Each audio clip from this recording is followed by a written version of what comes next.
Hey YouTube, Untamed here. So in this video, I'm going to provide you guys with a side-by-side comparison between the 2022 Toyota Tundra TRD Pro next to my personal 2022 Toyota Tacoma TRD Pro.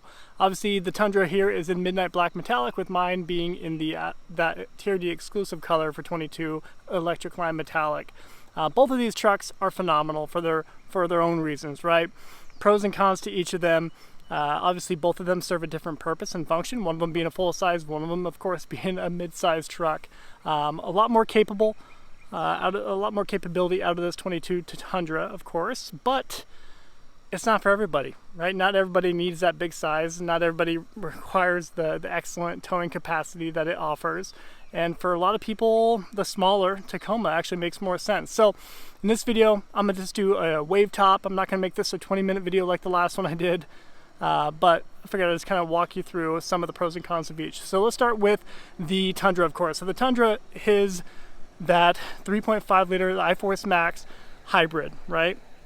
Twin turbo hybrid, excuse me. So this cranks out 437 horsepower, but 583 foot-pounds of torque, which is incredible. And you feel it and you notice it, and it is outstanding. Whereas over here, we have the same displacement. We have the same engine, 3.5 liter V6, which is kind of funny, right? But of course you don't have two turbos strapped to the top of it, as well as you do not have the giant battery pack underneath the rear passenger seat. So a lot more going on, a lot more sophisticated. That can be good or bad, depending on who you're talking to, right? So there's a lot more tech involved, a lot more, like I said, complexities with this Tundra here. But it is certainly capable, and the numbers certainly back it up. 437 horsepower, 583 torque. You could tow over 11,000 pounds. I think it's 11,180, right around there. Whereas over here, we're at 6,400 pounds, which is still good. And I think for most people, truly, that is going to be sufficient for whatever you're going to tow. Most smaller boats are going to be well underneath that 6,400 pounds. Most trailers are going to be underneath that too. It's really when you start towing, horse trailers, if you're going to tow another vehicle, of course, the serious towing is going to be with your Tundra here, and it will do it in excellent form. So in my previous videos, when I compared the Land Cruiser next to the Tundra here, a couple of you actually commented and say, hey, I actually upgraded from the 2020 Tundra TRD Pro, one of you was 2019, and you can notice a huge uptick in the towing capability. So although it's a smaller displacement, that twin turbo 3.5 liter V6 tied to the battery there, it truly does deliver, and it performs exceptionally well, as a couple of you have already noted.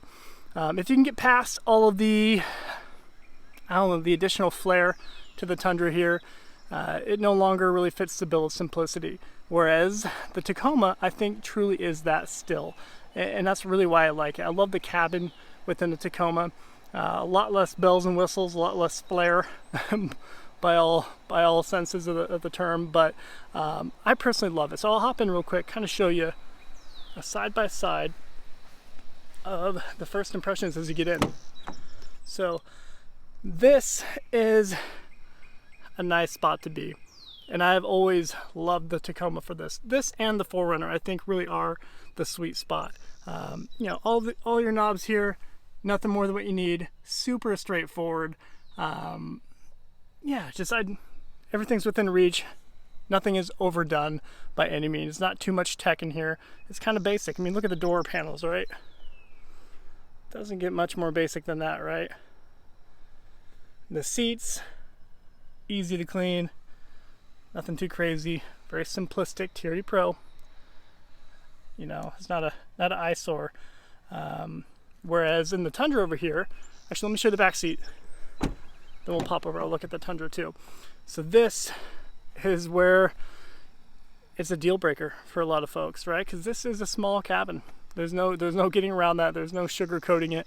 Whereas that Tundra affords so much more legroom for your passengers back here. And if you're like me and you have kiddos, the Tundra makes more sense. Bottom line, a ton more space over there, and it can fit your family comfortably. And that's not the case with the Tundra, or the Tacoma here, excuse me. But my way of chalking it up with Mrs. Untamed is, we're likely going to get, a bigger vehicle, perhaps even the Sequoia. We're thinking about that, but a 7-seater, 8-seater vehicle down the road, and that will be the primary family hauler. As of right now, it's a Land Cruiser, right? And we plan to keep the Land Cruiser, but in addition to that, it will be a 7-seater, 8-seater vehicle. Whereas this is just going to be my daily driver to work. That's kind of the stance on that. Hence, there's no seats in the back. Let me show you up front here. So, a lot more going on. And I remember when the first time I seen this, I was like, wow, this is incredible. But the more you sit in it, it really is a lot. So I personally would opt for the black. There's a black interior option, which I think looks, equally phenomenal really, but I think it will age better and it's just easier to look at on a day-to-day basis. I do love the camo. We talked through this in my previous video, so I won't dissect it, of course, in here, but a ton more tech. Right, you get a fully digital display. We talked through that. 14-inch infotainment here, which is very intuitive, super responsive. So really no gripes on the actual tech itself. The digital display here is great. I've just been spoiled a little bit with my previous Ford Raptor, which was a little bit better, noticeably better. Other than that, really, everything in here is nice. Still have the cheap materials similar to what you find in the Tacoma, right? There's no getting around that. But I can't help but feel like up here, right? I can't help but feel that Toyota tried to, I don't know, really try to deliver on the interior, like tried their best to deliver. And with the Tacoma and the previous, the 4Runner, the previous Tundra, it was so simplistic, but that was a part of its appeal, right? I thought anyway. Whereas this is trying to match, Ford products, GM products, is trying to match the caliber of that, and I think it kind of loses some of its appeal because it doesn't really live up to, its domestic competition, when it comes to interior feel. So I guess my point is they tried to match it, they tried to do better than it.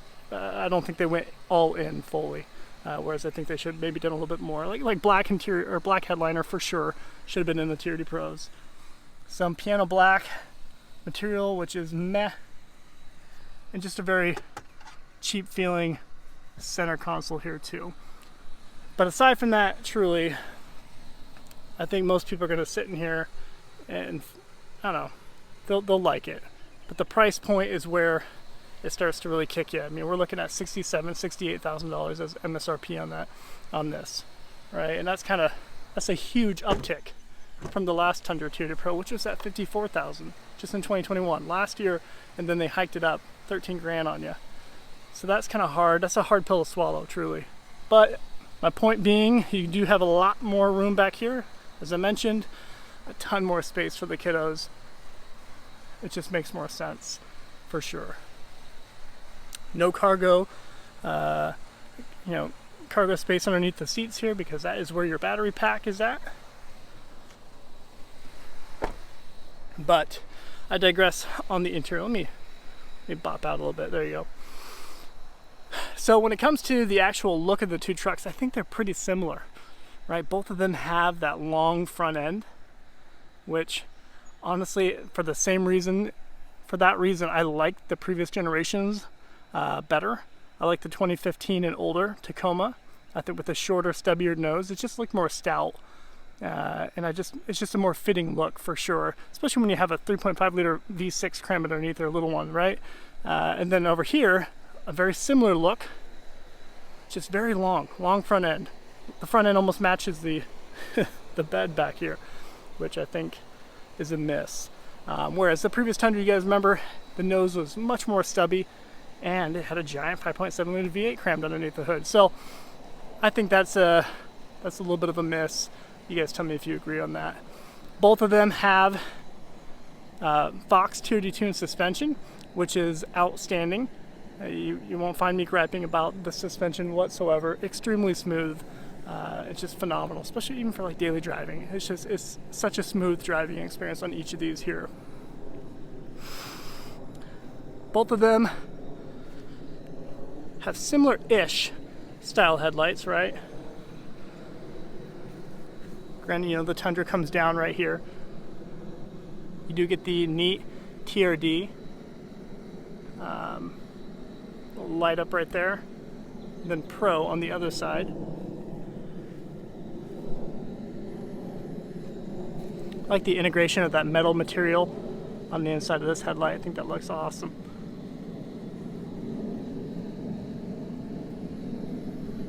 There's a lot of attention to detail within the headlights. Front grills, I think the Fu Manchu over here, this mustache looking front grille is either love it or you hate it. It is big for sure. Not quite BMW big, but you know, a little bit smaller, a little bit easier on the eyes, I think, with the Tacoma here. Granted, I have a bias, right? I own this one. I don't own the Tundra. I think the value in no fake hood scoop over here, well, I guess kinda, right? You get these little fake hood vents anyway on the ends. You get the good old trusty fake hood scoop over here, which we've all grown to love with Toyota, right? I think the value truly with this Tacoma is, although the transmission is lackluster, I think I've meowed plenty about that in my videos, you know, and tied to that 3.5 liter V6, it really is, I don't know, it is, and I don't know if I mentioned it earlier in the video, so you get 278 horsepower, then 265 torque, so it is weak. This is a weak truck, and you don't buy this for speed. That is a thrilling truck. It feels very similar to driving a Raptor, truly, especially when you put it in sport mode. It is a ton of fun to drive, whereas you don't get that with this. You feel like you're constantly screaming, high revving to even get up to highway speeds, right? So that is the downfall of it. However, it does have that bulletproof reliability at this point in time. It has developed a phenomenal reputation, aside from the actual lackluster feel. Sometimes gear hunting, I've talked about that. So there's a lot to be critical about with it, but at the end of the day, it truly is going to be the last of the naturally aspirated V6 for the Tacoma. And there's definitely goodness in that. That, tied to the fact that it's not riddled with technology on the inside, is a huge plus. You know, 2023 is going to be the last year, we think. Maybe they might squeak in 24, but 23 is what we're thinking is going to be the last year for this generation, third generation Tacoma, this platform here. So I would still argue that this is going to be the one to get, as I do with the fifth generation 4Runner. So if you can get yourself a 2023 4Runner, especially a TRD Pro in that exclusive color, Solar Octane, I think you're setting yourself up for a very, very long-term positive residual value. Same goes for this, right? If you're able to get a Tacoma TRD Pro, especially in electric lime metallic, or that Solar Octane, you're going to be in a good spot, I think. They all hold value extremely well, but I think these ones in particular are going to be desired for years to come, especially when they start squeaking out that 4-cylinder turbocharged variant, which we all know is coming, right? And although it feels great, right? You got the twin turbo 3.5 liter over there, hybrid.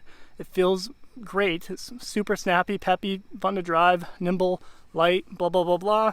It's just you miss something. You're missing an intangible rawness to the driving experience. And I know I don't explain it well, but for those of you who have driven a previous generation Tundra, it doesn't need to be a TRD Pro, you know what I'm talking about.